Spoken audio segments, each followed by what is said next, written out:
Hi everyone, I hope you had a great Easter. Well, this week, in honor of National Gardening Day on Tuesday, we are going to read In the Garden with Dr. Carver by Susan Grigsby. Well, Susan Grigsby, something interesting about her, she lives in St. Louis, Missouri, and she teaches poetry writing and often combines it with science or social studies. With her husband Perry and their youngest child, David, they tend a garden large enough to feed their family, share with the neighborhood, and satisfy the roaming raccoons and possums and pesky squirrels and cunning rabbits. She says while researching the life and writings of Dr. Carver, she was struck by the depth of his caring for people, the environment, the sciences, and the arts. All right, a little bit about Dr. George Washington Carver. He is best known for his work with peanuts. It has even been said that he was the inventor of peanut butter, but peanut butter actually dates back to the Aztec times. But he did do a lot of things with peanut butter. Peanuts, excuse me. So let's read In the Garden with Dr. Carver.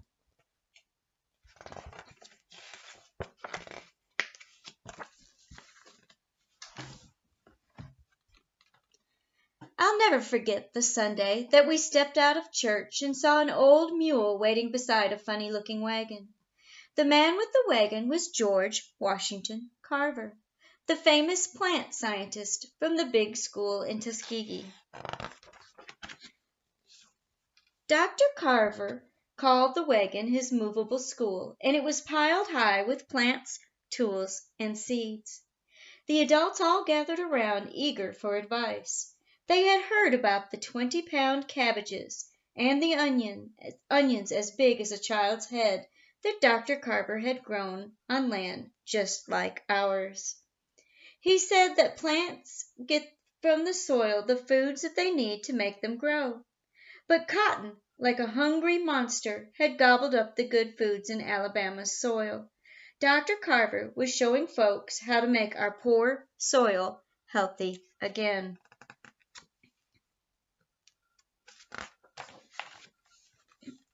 He was even teaching people how to turn simple foods like peanuts and sweet potatoes into luxuries like coffee, butter, and sugar.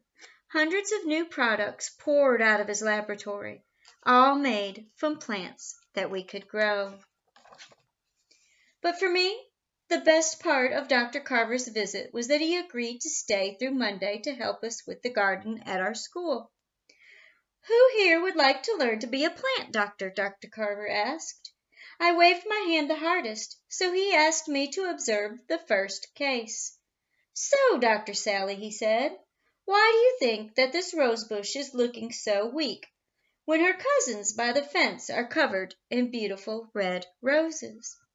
"I don't know," I admitted. "What should I do first?" "Listen to the plants, and they will tell you what they need. Go on." I thought about what Dr. Carver meant.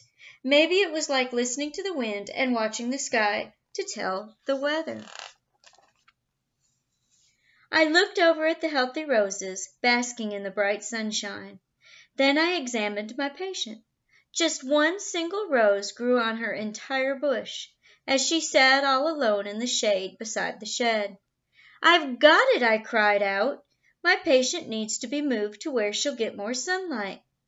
"That is an excellent job of observation, Dr. Sally," Dr. Carver said. "Now let us begin the operation." Dr. Carver showed us how to transplant the rosebush very carefully, without damaging her roots or letting her scratch us. "When I was a boy," said Dr. Carver, "drawing and plants were my two passions. I mixed my own paints and covered stones and discarded boards with pictures of the flowers. And I was always asking questions. I wanted to know the names of every strange stone and flower, every insect, bird, and beast that visited the garden. We wanted to know all about the garden too, so we just sat there, quiet, watching, listening to nature, and drawing the beetles and bees, flowers and fungi, worms and birds, and pretty bits of stones. I never knew our garden was such a busy place. and Dr. Carver knew the names of everything. My brother Ben found a big web stretched out like a fishing net spun on the finest lace. On it waited a huge and hungry spider. Ben raised a stick ready to kill it when Dr. Carver stopped him. "That spider is helping your garden," explained Dr. Carver, "by eating up the creatures that want to eat your plants. Before you change or destroy something, you need to understand why it exists and its relationship with the rest of nature. The plants, the soil, and the animals that visit are all connected, just like a web." In every single flower bed dandelions held up their sunny yellow heads. "Who planted all of these?" Lucy asked.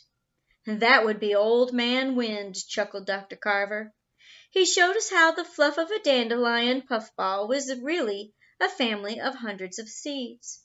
Carried by the wind, they could travel miles before landing and beginning to grow. A plant is a weed if it's growing uninvited, we learn. Those greedy dandelions were taking food, light, and water from the flowers that our teacher, Miss Simpson, had planted. Dr. Carver showed us how to remove the dandelions, pulling them up by their long and hungry roots. We saved their youngest leaves for our lunchtime salad. Dr. Carver said that we should eat all of the fruit and vegetables that we could find. By then, we were as hungry as a pack of wild dandelions. Miss Simpson and the older students had cooked a delicious spread of picnic food using recipes invented by Dr. Carver. After every bit was gobbled up, they told us what we had eaten: sweet potato flour bread, chicken made from peanuts, and a salad of strange wild weeds. And for dessert, peanut ice cream and cake. After our feast, Dr. Carver said that it was time to plant our own kitchen garden. We followed him to the lot behind our school. "This spot is no good," Emmett said. "It's sunny, but the soil's rock hard so it won't budge." "He's right," I said. "Nothing ever grows out here, not even weeds." "And nothing ever will, unless we improve this worn-out land," said Dr. Carver. "Plants, like people, need nutritious food to help them grow." Dr. Carver took us to a patch of forest near our school. We scooped up buckets full of rich and leafy loam. While we worked, he explained how rotting plants were full of good things to feed healthy plants. Leaf mulch, swamp muck, and the decaying roots of peanuts, peas, and beans will all enrich the soil, he said. You can make your own fertilizer, too. I'll leave Miss Simpson my recipe for compost. Paper shreds, vegetable scraps, anything that breaks down quickly will put nutrients back into the soil. So much of what people waste can be put to good use. We cleared the plot of stones, spaded and hoed, chopped and raked, turning and mixing into the soil the forest humus we'd gathered. We worked that soil until we had a fine, rich field. Then we divided it into plots. We planted sweet potato slips and peanuts, snap beans, lima beans, cowpeas, squash, okra, and melons. Dr. Carver asked us to show him the nearest dump.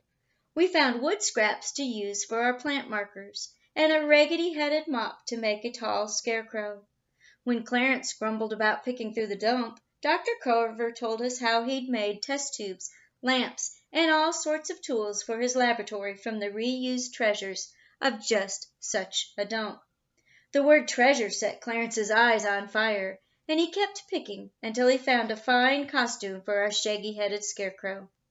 Back at school, we used milk paint to label our garden signs so that we'd remember what we'd planted where. We were all sad to see Dr. Carver leave, but he made Miss Simpson promise to take us outdoors every day for nature study and gardening lessons, and he gave her papers he'd written to use as our school guides. And we promised Dr. Carver that we wouldn't eat wild weeds, as some can be very poisonous, until our teacher taught us which ones were safe. Some people come in and out of your life as quick as a hummingbird darting at a trumpet's vine. And some of them, when gone, leaving something behind that sticks in your heart or mind. It sticks to you like a little burr on your sock. It wraps around you like the tendrils of a vine. Since that day that we spent together in the garden with Dr. Carver, whenever I step among flowers, trees, or vegetables, I remember his words. Listen to the plants, and they'll tell you what they need. And they do. The end. All right, there's a note from the author.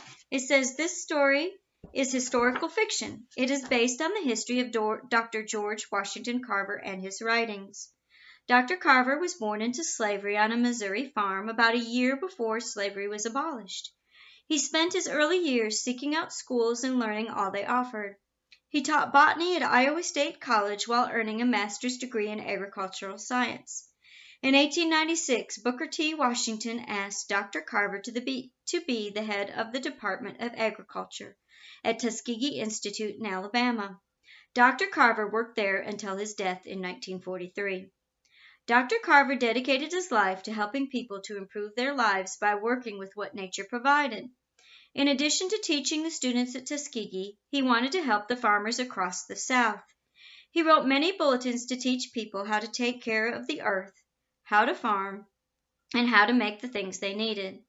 He also wrote booklets for teachers explaining ways to conduct nature studies in the schools. But Dr. Carver realized that many people would learn best by being shown what to do. So on the weekends, using an old wagon pulled by a mule, Dr. Carver took a movable school out into the Alabama countryside to teach. In 1906, he outfitted a better wagon and called it the Jessup wagon after Mr. Morris K. Jessup, who donated the money for it. By 1918, he was using a truck. Dr. Carver's idea of movable schools was adapted in places as far away as in China and India. All right, guys, I hope you liked that. Two things. What do you think that Dr. Carver meant when he said that we should listen to the plants to find out what they need? And how did Sally know what that rose bush needed? What clues did she observe to figure this out? All right, guys, if you click on the next link under this, there's a short biography on Dr. George Washington Carver that will tell you more. He is was a very fascinating man and did a lot of good for a lot of people and for the South and for the industries. So take a look at it. Bye.